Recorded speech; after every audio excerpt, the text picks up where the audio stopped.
ಒಳಗಡೆ ಫಸ್ಟ್ ಅನನ್ಯ ಕ್ಲಾಸ್ ಒಳಗಡೆ ನಾನು ಜೈಲು ಅಂತ ಏನು ಮಾಡಿಲ್ಲ. ಇನ್ನ ಏನು ಮಾಡಿಲ್ಲ. ಆಯ್ತಾ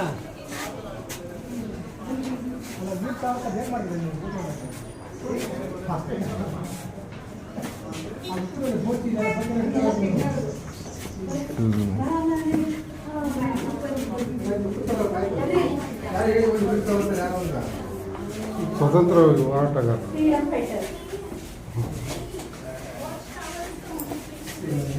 ಜೊತೆಗೆ ಕೂತ್ಕೊಂಡು ಕೊಡೋದಾಗುತ್ತೆ. ಬೇಡ ಬೇಡ ಬೇಡ ಯಾರ ಬರ್ತಾರ ಪಾಠ ಬರ್ಬೇಕು. ನೆಕ್ಸ್ಟ್ ಬನ್ನಿ ಆಂಟಿ ನಮ್ಮವ್ರು ಹೇಳಿದ್ದೀನಿ ಅವ್ರು ಬಿಟ್ಟು ಎಲ್ಲ ಗ್ರೂಪಲ್ಲಿ ನಿಂತ್ಕೊಂಡಿದ್ದಾರೆ.